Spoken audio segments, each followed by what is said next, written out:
Welcome to Lapakshi Fix It. Today we discuss Hindu editorial. మనం ఈరోజు topic చూద్దాం.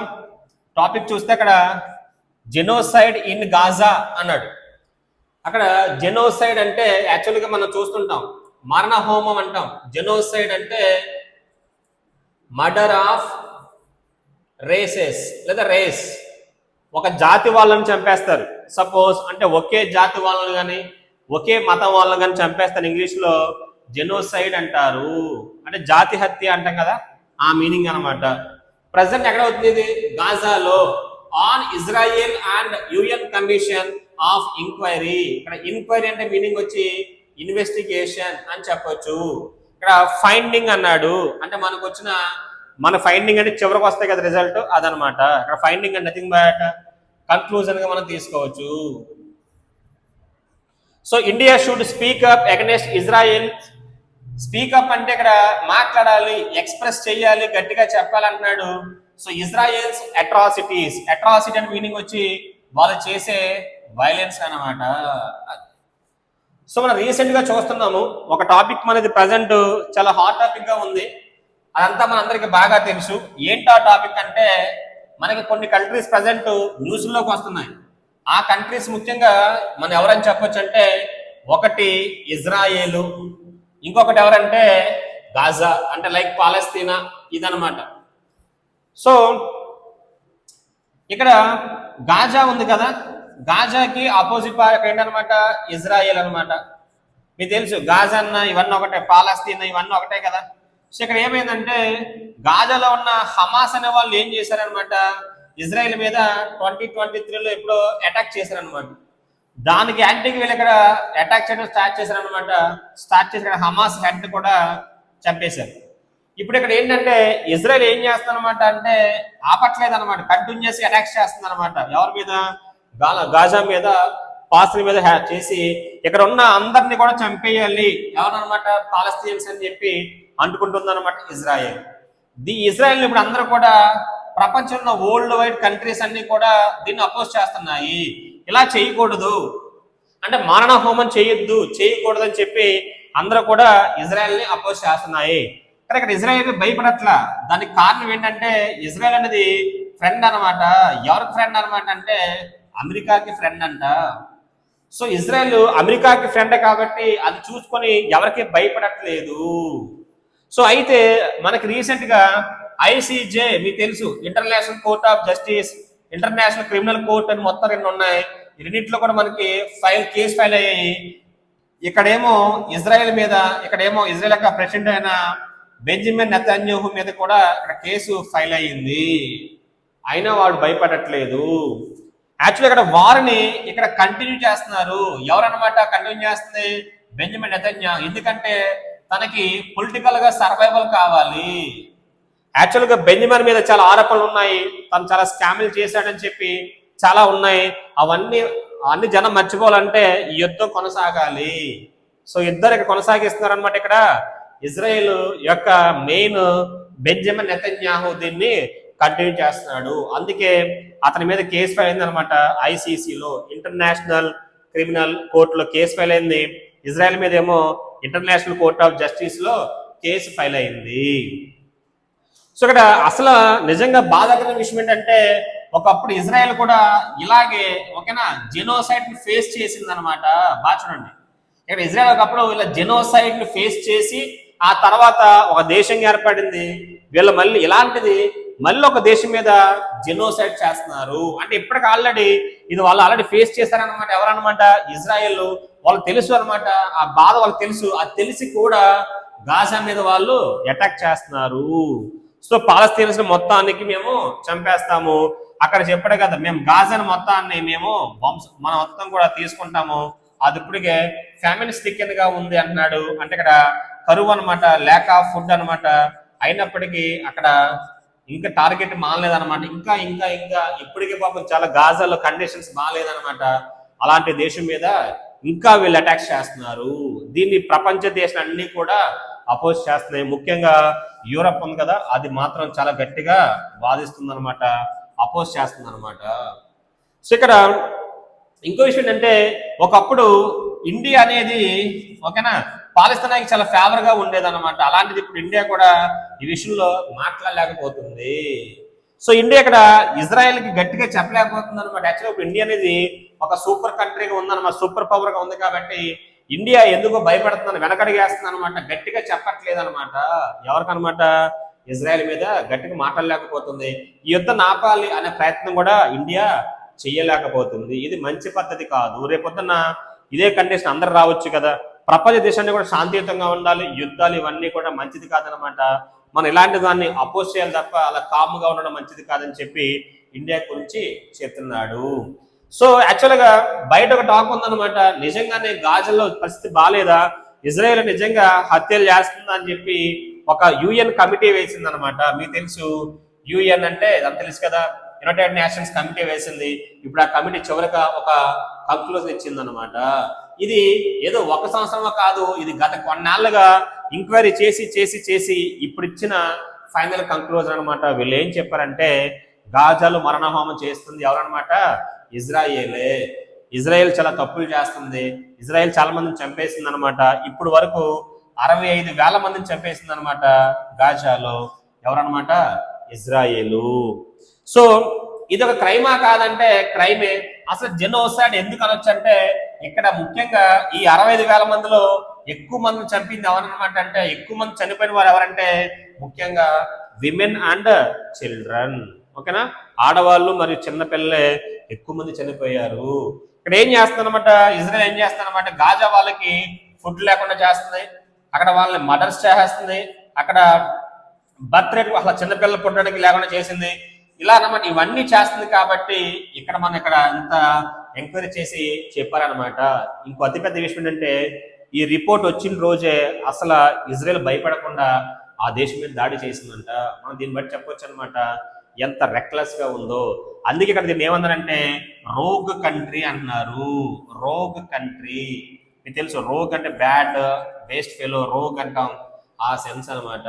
అంటే ప్రజెంట్ ఇజ్రాయెల్ అనేది మంచిగా లేదు, వాళ్ళు చేసే పనులన్నీ కూడా హేతుబద్ధంగా లేవు అని మనకి చెప్తుందనమాట ఈ రోజు ఇచ్చిన పాసేజ్ అనేది. సో కాబట్టి యూరప్ కంట్రీస్ అనేవి ఏం చేస్తుందంటే ఈ కంట్రీని దూరంగా ఉంచుతున్నాయి, అలాగే ఈ కంట్రీతో చేసే ట్రేడ్స్ కూడా ఆపేస్తాము అని చెప్పింది అనమాట. ఇక్కడ మనకి ఆర్టికల్ ఏం చెప్తుంది చివరిగా అంటే ఇండియా అనేది మాత్రం ఈ విషయంలో అలా ఉండొద్దు, తను కూడా అపోజ్ చేయాలి, తను కూడా ఎక్స్ప్రెస్ చేయాలన్నమాట, ఫేవరబుల్ గా మాట్లాడాలి ఎవరికంట, గాజాకి అని మనకి చెబుతుందన్నమాట. ఒక దేశం మీద దాడి జరిగినప్పుడు అందరికి కూడా దాని మీద విచారం వ్యక్తం చేస్తారు, అది కరెక్టే. యాక్చువల్ ఇక్కడ యుద్ధం స్టార్ట్ అయిందేమో ఒక విధానంతో, ఇప్పుడేమో ఏకంగా అక్కడ ఉన్న టెర్రరిస్ట్ మీద కాకుండా సామాన్య ప్రజలు చనిపోతున్నారనమాట. ఇది మంచి పద్ధతి కాదు. యుద్ధాలు అనేవి ఎప్పుడు కూడా మంచివి కాదు, దాన్ని ఎవరు కూడా ఎంకరేజ్ చేయకూడదు. కానీ ఇక్కడ బెంజమిన్ నెతన్యాహు ఏం చేస్తారంటే తన రాజకీయ భవిష్యత్తు కోసం, తన యొక్క స్వలాభం కోసం యుద్ధాన్ని కావాలని చెప్పి ఎక్స్టెండ్ చేస్తున్నాడు. దానికి ఉన్న కారణాల్లో మెయిన్ రీజన్ వచ్చి ట్రంప్ అలాగే యుఎస్ అనమాట. ఇజ్రాయెల్కి చాలా చాలా క్లోజ్ ఫ్రెండ్ అనమాట.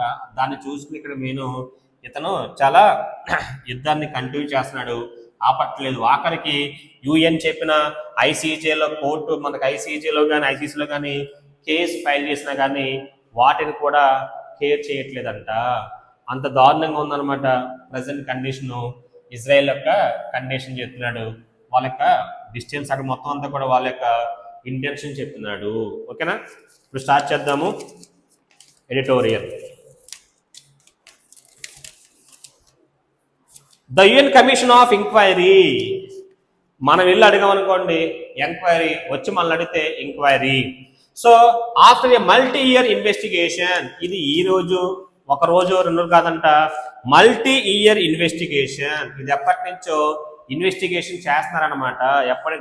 గత కొన్ని ఇయర్స్ గా ఇన్వెస్టిగేషన్ చేస్తూ has concluded that Israeli authorities have committed genocide in Gaza. Genocide అనేది ఉంది, మీరు చెప్పారు కదా గాజాలో మరణహోమం జరుగుతుంది అని మీరు చెప్పారు, అది నిజమే అని చెప్పి ఇక్కడ ఆఖరికి యుఎన్ కమిషన్ ఏం చేస్తుంది అనమాట, ఫైనల్ గా చెప్పింది. ద ఫైండింగ్ ఈజ్ అంటాడు, ద ఫైండింగ్ ఈజ్ హార్డ్లీ అన్నాడు, సర్ప్రైజింగ్ అన్నాడు. అక్కడ ఫైండింగ్ అంటే కన్క్లూజన్. ద ఫైండింగ్ అక్కడ ఫైండింగ్ అంటే మీనింగ్ వచ్చి నౌన్ గా చెప్తున్నాను అంటే కన్క్లూజన్. ఈజ్ నాట్ అంటాడు అనమాట. Is not, is the finding is hardly surprising. అక్కడ హార్డ్లీ అంటే నాట్ అని తీసుకోండి. ఇది సర్ప్రైజింగ్ ఏం కాదు, ఎందుకంటే ఇది మనకు తెలియని విషయం కాదు కదా, అందరికీ తెలుసు అనమాట. ప్రజలు ప్రపంచం మొత్తం కూడా తెలిసిన విషయమే. దాని మీద కొత్తగా రిపోర్ట్స్ ఇచ్చిన పెద్దగా మనం సర్ప్రైజ్ అవ్వాల్సింది లేదు, అందరికీ తెలిసింది, ఇదంతా ఓపెన్ సీక్రెటే కదా అని చెప్పడం కోసం the finding is hardly surprising. దీంట్లో సర్ప్రైజ్ చేసే విషయం ఏమీ లేదు. యాజ్ అంటే because the world's leading rights organisations including 2 Israeli groups అనమాట. దీన్ని ఇలా చెప్పింది, గాజాలో జనాలు చనిపోతున్నారు, చంపేస్తారని చెప్పింది ఎవరన్నమాట?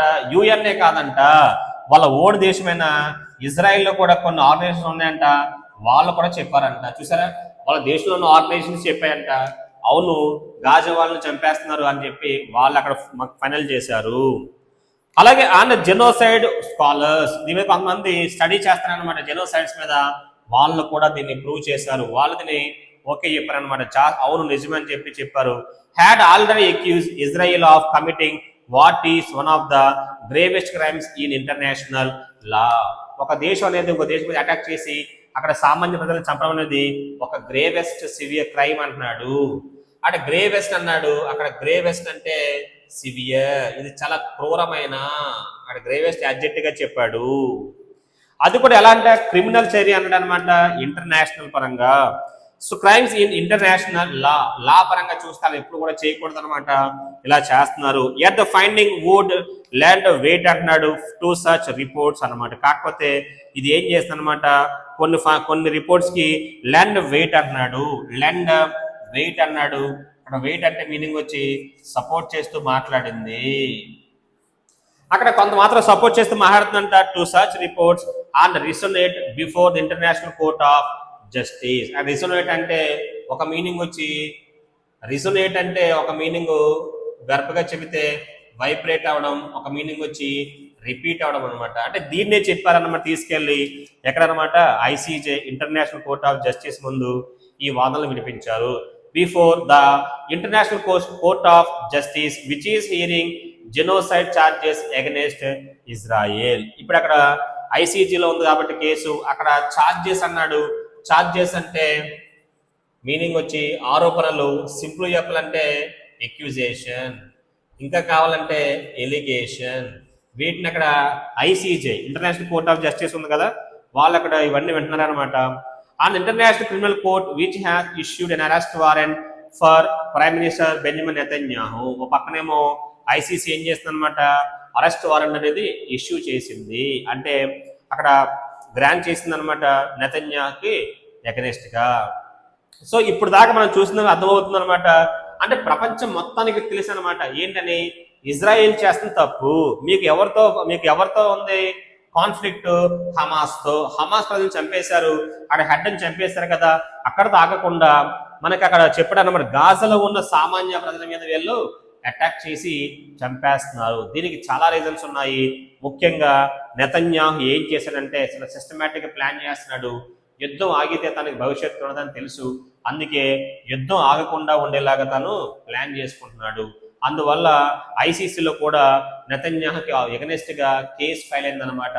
ఇజ్రాయెల్కి వ్యతిరేకంగా ఐసీజీలో కూడా ఒక కేసు ఫైల్ అయింది అని చెప్తున్నాడు. తర్వాత చెప్తున్నాడు అనమాట, the UN commission found reasonable grounds అన్నాడు. అక్కడ గ్రౌండ్స్ అంటే రీజన్స్, ఇక్కడ గ్రౌండ్ అంటే ఒక బేస్ గా కూడా మనం తీసుకోవచ్చు, ఇక్కడ బ్రేస్ గా తీసుకోవచ్చు, అలా తీసుకోపర్లేదు. వాళ్ళకి ఒక ఆధారం దొరికిందనమాట.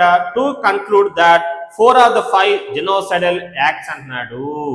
యాక్చువల్ గా 5 యాక్ట్స్ ఉంటాయన్నమాట, మనం వీటిని బట్టి చెప్పొచ్చు అనమాట, ఇవన్నీ ఒక జాతి మీద చేసే దాడులు.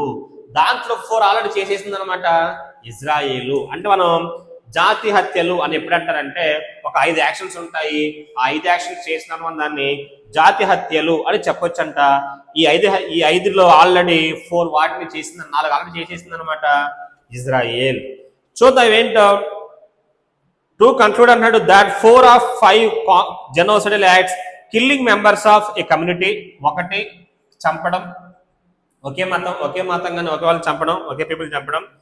Serious and bodily mental harm అనమాట, ఇంకొకటి వాళ్ళని హార్మ్ చేయడం, వాళ్ళ ప్రమాదాన్ని పడేయడం.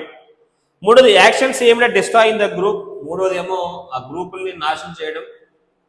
4 ఏమో అండ్ ప్రివెంటింగ్ బర్త్స్ అనమాట, అంటే అక్కడ ప్రివెంటింగ్ బర్త్స్ అంటే కొత్త చిన్నపిల్లలు పుట్టకుండా చేయడం, అంటే అక్కడ కొత్త పిల్లలు పుట్టకుండా చేయడం, అంటే మొత్తం నాశనం చేశారు అనమాట, ఇలా అనమాట. ఇవన్నీ ఆల్రెడీ చేశారంట. Have been carried out since the war began following Hamas October 7, 2023 attack. Hamas అనేది అటాక్ చేసింది అనమాట 2023లో.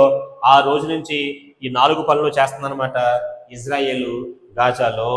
సో ఇదే అక్కడ చెప్పారు. దీనికి అందుకే దీన్ని జెనోసైడ్ అని పిలవచ్చు అనమాట. ఇవన్నీ జరుగుతున్నాయి కాబట్టి. Israel which denies allegations of genocide and war crimes. అది కామనే కదా, ప్రతి ఒక్కరు కూడా చేసిన తప్పునారు ఒప్పుకోరనమాట. ఇక్కడ సేమ్ అది జరిగింది. ఇజ్రాయెల్ ఏమంటుందన్నమాట, మేమైతే చేయలేదు, మాకు సంబంధం లేదని చెప్పి డినై చేస్తుంది. డినై అంటే మీనింగ్ వచ్చి అపోజ్ అని చెప్పొచ్చు. అపోజ్ చేస్తుందంట, మాకు సంబంధం లేదంటే మాట్లాడుతుందంట. విచ్ డినైస్ ఎలిగేషన్స్ అంటే ఆరోపణలు of genocide and war crimes అన్నాడు. యుద్ధాలు కానీ మనం అక్కడ చెప్పాం కదా జాతి హత్యలు కానీ మేము చెయ్యట్లేదు అని చెప్పిందంట. హ్యాస్ కిల్ అట్ లీస్ట్ అనమాట, కానీ వాళ్ళు చంపింది ఎంతమంది అనమాట 65,000 పాలస్తీనియన్స్ అంటున్నాడు ఈయన గాజా 23 months లో.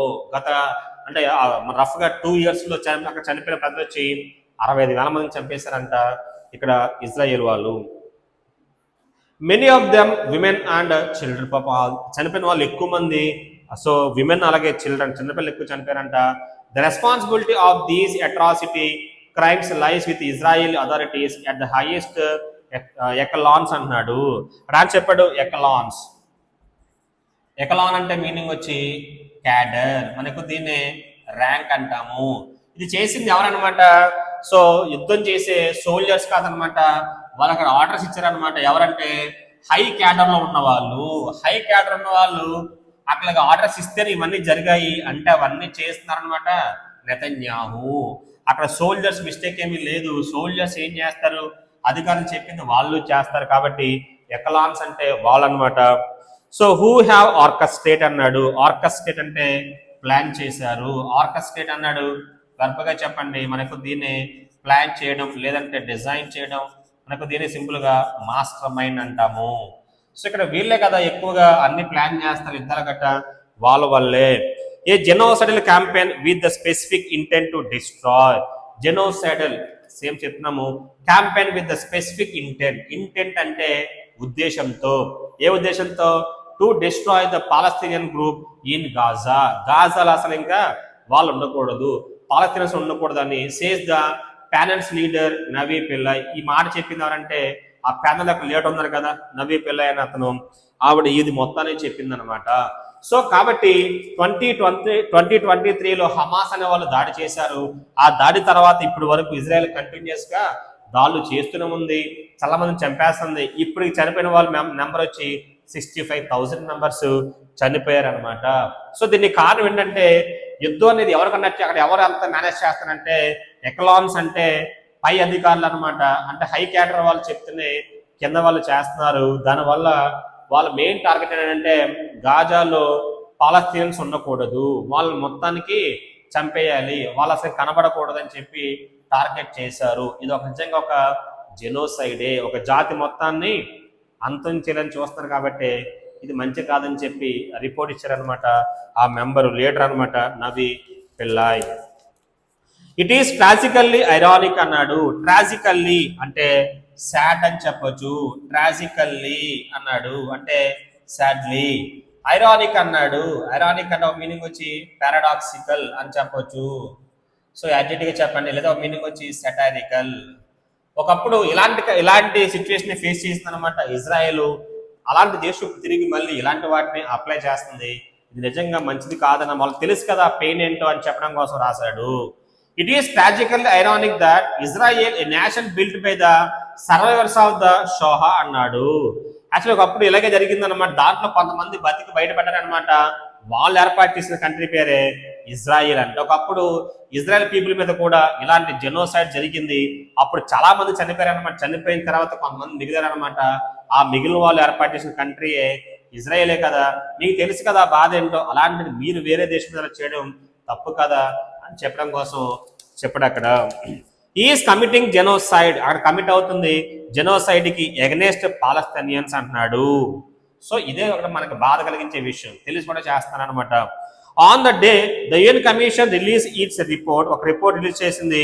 Israel launch yet another ground offensive అన్నాడు. అక్కడ అఫెన్సివ్ అంటే అఫెన్స్ గా చెప్పేయచ్చు, ఒక మీనింగ్ వచ్చి అఫెన్సివ్ ని నౌన్ గా చెప్పేయచ్చు, ఆవిడ మీనింగ్ వచ్చి క్రైమే. ఇంకా దీనిలో బాధ ఏంటంటే ఏ రోజైతే మనకి రిపోర్ట్ చెప్పి మనకు బయటకు వచ్చి మాట్లాడుతుందో అదే రోజు అసలు ఎలాంటి భయం లేకుండా ఇజ్రాయెల్ అక్కడ మరో దాడికి ఒకట పాల్పడిందంట. సో అక్కడ చెప్పాడు అనమాట ground offensive Israel launch yet, అక్కడ చెప్పాడు on the day the UN commission release its report, ఆ రిపోర్ట్ ఫైనల్ రిపోర్ట్ వచ్చిన రోజే కావాలని చెప్పి ఎగనెస్ట్ వెళ్ళి మళ్ళీ ఒక అటాక్ చేసి వచ్చిందంట ఇజ్రాయెల్.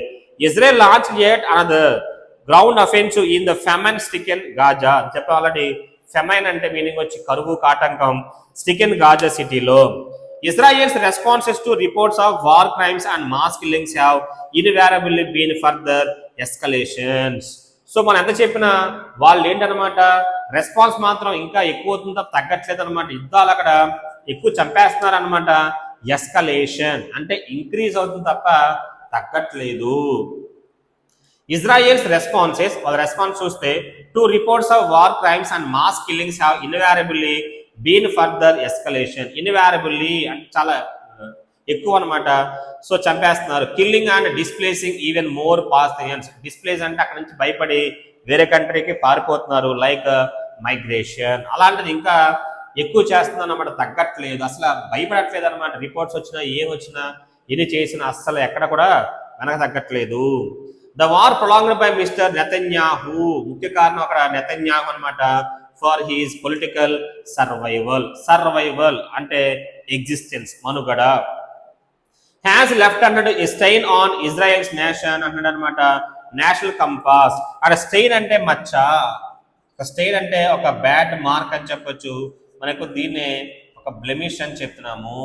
అక్కడ కంపాస్ అన్నాడు, అక్కడ కంపాస్ అంటే నేషనల్ కంపాస్ అంటే నేషనల్ యొక్క ఎథిక్స్ అనమాట, ఆ దేశం యొక్క ఎథిక్స్ మీద ప్రభావం పడబోతుంది. ఇజ్రాయెల్ అనగానే బయట ప్రపంచం అందరూ కూడా ఎథిక్స్ లేని కంట్రీగా చూస్తున్నారు అని చెప్తున్నాడు. ద వార్ ప్రొలాంగ్డ్ బై చెప్పాడు అక్కడ has left a stain on Israel national compass and deepened its global isolation. Isolation అంటే సెపరేషన్, అంటే ప్రపంచం అన్ని కూడా ప్రపంచ దేశాన్ని కూడా దీన్ని ఐసోలేషన్ చేస్తున్నాయి. ఐసోలేషన్ అంటే మీనింగ్ వచ్చి సెపరేషన్, దీన్ని సెపరేట్ చేస్తూ చూస్తాయి అనమాట మిగతా కంట్రీస్ అనేవి. సో ఐసోలేషన్ చెప్తున్నాడు అనమాట. ఐసోలేషన్ అంటున్నాడు డీపెండ్ ఈట్స్ గ్లో, అక్కడ డీపెండ్ అంటే ఇంక్రీజ్, అక్కడ బాగా ఎక్కువైపోతుందంట. గ్లోబల్ అన్నాడు isolation. In the weeks ahead, రాబోయే రోజుల్లో France, the UK and sir other countries are expected recognise Palestinian sovereignty. అక్కడ ఆన్సర్ సావరెంటీ అంటే వాళ్ళ యొక్క ఇండిపెండెన్స్ అని చెప్పొచ్చు, అంటే వాళ్ళ యొక్క గవర్నమెంట్ అనమాట, వాళ్ళ యొక్క స్వతంత్రాన్ని అలా చెప్పొచ్చు. అక్కడ ఒక మీనింగ్ వచ్చి ఇలా చెప్పొచ్చు, ఒక మీనింగ్ వచ్చి గవర్నమెంట్. కొన్ని కంట్రీస్ అన్ని కూడా ఫేవరబుల్ గా మాట్లాడుతున్నాయి, సపోర్టివ్ గా మాట్లాడుతున్నాయి. ఎవరి పరంగా అంటే గాజాకి. పక్కన చెప్పాడు ఇన్ ద వీక్స్ హెడ్, రాబోయే రోజుల్లో రాబోయే కొన్ని వారాల్లో France, UK and several other countries are expected to recognise Palestinian sovereignty while the European Commission has proposed to suspend trade concession with Israel అంటున్నాడు. ఒక పక్కన ఇదే అట్ ద సేమ్ టైం ఒక పక్కన యూరోపియన్ కూడా మాట్లాడుతుంది అనమాట, ప్రపోజ్ చేసింది. సస్పెండ్ అంటే కొంతకాలం హోల్డ్ చేయమని, ట్రేడ్ కన్సెషన్స్ అంట విత్ ఇజ్రాయెల్, ఇజ్రాయెల్ తో మీరు చేసే ట్రేడ్స్ అవన్నీ ఆపండి అని చెప్పారు. అండ్ శాంక్షన్ అనమాట ఎక్స్ట్రీమిస్ట్ మినిస్టర్స్ అన్నాడు. శాంక్షన్ అంటే పనిష్ అని చెప్పొచ్చు, అక్కడ వెర్బగా చెప్పండి, ఆ మీనింగ్ వచ్చి పనిష్, శాంక్షన్ వెర్బ కదా. ఎక్స్ట్రీమిస్ట్ అంటే అక్కడ ఇంకా వాళ్ళు ఇంకా బాగా పీక్స్ అనమాట మినిస్టర్స్ మీద. Yet Israel shielded by the US, అయినప్పటికీ ఏం భయపడలేదు. దానికి కారణం ఏంటంటే ఇజ్రాయెల్ షీల్డెడ్ బై, అక్కడ షీల్డ్ అంటే మీనింగ్ వచ్చి ప్రొటెక్టెడ్ బై, ఇజ్రాయెల్కి మెయిన్ అక్కడ ప్రొటెక్షన్ ఇస్తున్నారు అనమాట అమెరికా. షోస్ లిటిల్ కన్సర్న్, అస్సలు ఎలాంటి కన్సర్న్, అక్కడ లిటిల్ అన్నాడు, లిటిల్ అంటే మీనింగ్ వచ్చి నో అని చెప్పొచ్చు. కన్సర్న్ అన్నాడు, కన్సర్న్ నౌన్ గా చెబితే వరీగా చెప్పొచ్చు. అసలు భయపడట్లేదంట, అసలు లెక్కే చేయట్లేదు అనమాట. అమెరికా యొక్క పవర్ని చూసుకొని, అమెరికా యొక్క సపోర్ట్ని చూసుకొని Israel. The Trump administration is unlikely to turn up the heat అంటున్నాడు. టర్న్ అప్ ద హీట్ అంటే ఫోర్స్ చేయడం. Turn up the heat, turn up the heat అంటే మీనింగ్ వచ్చి ప్రెజర్ అనమాట. అందువల్ల ఎక్కువగా ట్రంప్ కూడా ప్రెజర్ చేయట్లేదు అనమాట ఎవరిని, ఇజ్రాయెల్ని. ఆన్ ఇట్స్ క్లోజెస్ట్ ఎలై అంటున్నాడు. ఎలై అంటే మీనింగ్ వచ్చి ఫ్రెండ్. మనం ఎక్కువసార్లు చెప్తున్నాము ఎలై, ఏఎల్ఎల్వై ఎలై అంటే మీనింగ్ వచ్చి ఫ్రెండ్ గా మనం చెప్తుంటాము. సో అతను కూడా ఇజ్రాయెల్ మీద ఏమి ఫోర్స్ పెట్టట్లేదు, ఆపేయండి అని అతను కూడా చెప్పట్లేదు అనమాట. ఎందుకంటే అతను క్లోజెస్ట్ ఎలై కాబట్టి. But Europe should start treating Israel as what it has become a rogue state. ఇప్పటికే యూరప్ చెప్పింది అనమాట, ఏంటనమాట, ఇజ్రాయెల్ అనేది ఒక రోగ్ స్టేట్ అని చెప్పింది. With genocidal intent and action. జాతిని అంతం చేయాలి అనే ఇంటెన్షన్ తో వాళ్ళు ఉన్నారు. వాళ్ళు అసలు మంచోళ్ళే కాదు, వాళ్ళొక రోగ్ స్టేట్ అని చెప్పి వాళ్ళ మీద ఒక స్టేట్మెంట్ పాస్ చేశారనమాట Europe. Vance a champion of the Palestine cause అన్నాడు. ఆన్సర్ ఛాంపియన్ అంటే సపోర్టర్. ఒకప్పుడు ఇండియా చాలా సపోర్ట్ గా ఉండేది. అక్కడ ఛాంపియన్ నౌన్ గా చెప్పండి అంటే మీనింగ్ వచ్చి సపోర్టర్. ఒకప్పుడు ఇండియా వీళ్ళతో చాలా మంచి ఫేవరబుల్ గా ఉండేది.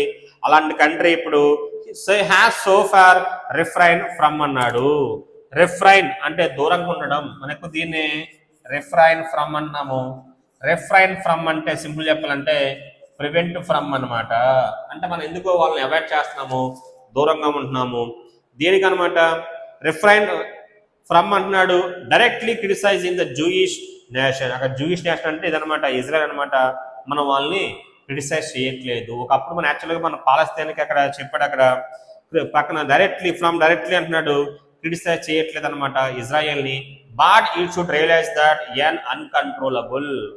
ఇండియా అర్థం చేసుకోవాలంటే ఎప్పుడు కూడా అన్కంట్రోలబుల్ గా ఉండకూడదు. అలాగే ఎక్స్పాన్షన్స్ అంటే దేశాన్ని విస్తరించుకోవాలి. అలాగని Israel blowing international law to పక్కన చెప్పాడు అనమాట. స్మిథరీన్స్ అన్నాడు. స్మిథరీన్స్ అంటే కలెక్షన్.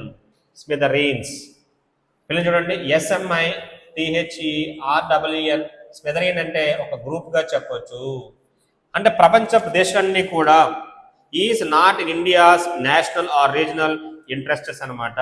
ఇది మన కోసం కాదనమాట, ప్రపంచ యొక్క శాంతి కోసం, ప్రపంచ యొక్క డెవలప్మెంట్ కోసం మనం కూడా దీన్ని అపోజ్ చేయాలి. New Delhi should speak up against. ముఖ్యంగా ఢిల్లీ గట్టిగా ఇక్కడ మాట్లాడాలన్నమాట. The genocide and use its leverage. Leverage అంటే వాళ్ళకున్న అధికారము, వాళ్ళకున్న సుప్రీమసీ. మనం ఎక్కువగా చూస్తుంటాం లెవరేజ్. సో లెవరేజ్ అన్నాడు అక్కడ.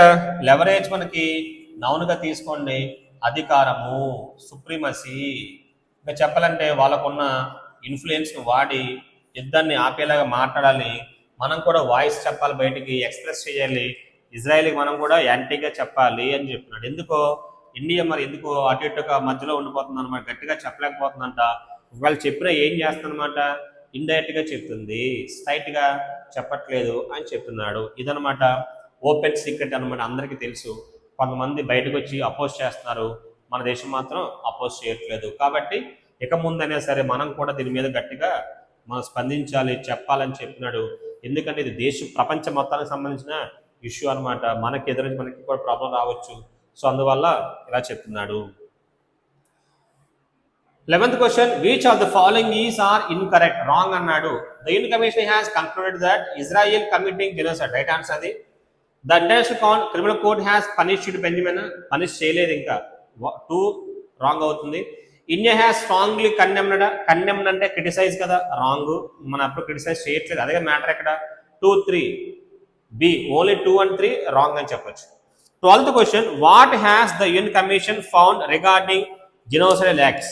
ఏం చెప్పింది? ఆల్ 5 కాదు, 4 ఫాలో అయ్యారు. 4 మనం 4 చూసాం. ఓన్లీ 2 కాదు, 4 of the 5. Best option C. Why is Israel genocide describes as tragically ironic. ఒకప్పుడు అలాగే బాధపడింది అనమాట, ఇప్పుడు అదే చేస్తుంది అనమాట. ఎవరు? Israel. So A, because Israel was created by Holocaust survivors. Best option A. 13th question answer A చెప్పొచ్చు. Next question, which actions by Europe are mention as possible response to Israel war. So what action by Europe అనమాట are mention. ఏం చెప్పింది? ఒకటి trade ఆపేమందనమాట, అలాగే పాలస్తీనానికి sovereignty ఇస్తానని చెప్పింది. Recognising Palestinian sovereignty providing more weapons కాదు, suspending trade concession. Best option 1+3. 1+3 is the right answer. C is the best option. 15th question, what does the passage suggest about India's current stance? మన stance ఏంటి, మనం criticise చేయట్లేదు అనమాట. So best option C, India has remained silent on Israel's action. మనం మాట్లాడట్లేదు, అదే కదా matter ఇక్కడ. C. 16th question, what he suggested as the reason behind Netanyahu prolonging the war for his political favor. Best option B, to ensure his political survival. B, Bharat. B చెప్పండి, B is the best option. 17th question, what does the author suggest India should do? India ఏం చేయాలి? Speak up అని చెప్పాడు. C, uses its influence to stop the war. మనం మాట్లాడాలి, మనకున్నంత పక్క చెప్పాక ఇందాక ఓడది ఏంటో ఓడ అక్కడ రాసాం ఇందాక. లెవరేజ్ వాడాలి, ఇన్ఫ్లుయెన్స్ వాడుకోవాలని చెప్పాడు. Best option C. 18th question, which of the following words can meaningfully replace the word atrocity అంటే క్రైమ్, క్రిమినల్ క్రైమ్స్ అని చెప్పొచ్చు, వైలెన్స్ అని చెప్పొచ్చు. సెలబ్రేషన్స్ కాదు, అచీవ్మెంట్ అంటే అకాంప్లిష్మెంట్ కాదు, crimes. Best option C. Miracles అంటే వండర్స్, విక్టరీస్ అంటే success. Best option C. Which of the following best describes Israel's global image as per the passage? A peace loving కాదు, humanitarian and మానవతావాదం కాదు, a rogue state. Best option C చెప్పండి, C is right answer. Approximately how many Palestinians have been killed? ఎంతమంది? 65,000. Best option B, B is the Hindu ఆన్సర్. దట్ ఈస్ ద హిందూ ఎడిటోరియల్. ఇవన్నీ కూడా మనకి బర్నింగ్ టాపిక్స్ అనమాట. సో అందుకే వీటిని బాగా చదవండి. మన ఎగ్జామ్స్లో ముఖ్యంగా passages, cloze test, fill in the blanks, jumble sentence, ఇవన్నీ ఇవే ఇస్తారు ఎక్కువగా. ముఖ్యంగా హిందూ పేపర్ మీద ఎక్కువగా వస్తాయి. సో కాబట్టి బాగా చదవండి. Okay, thank you.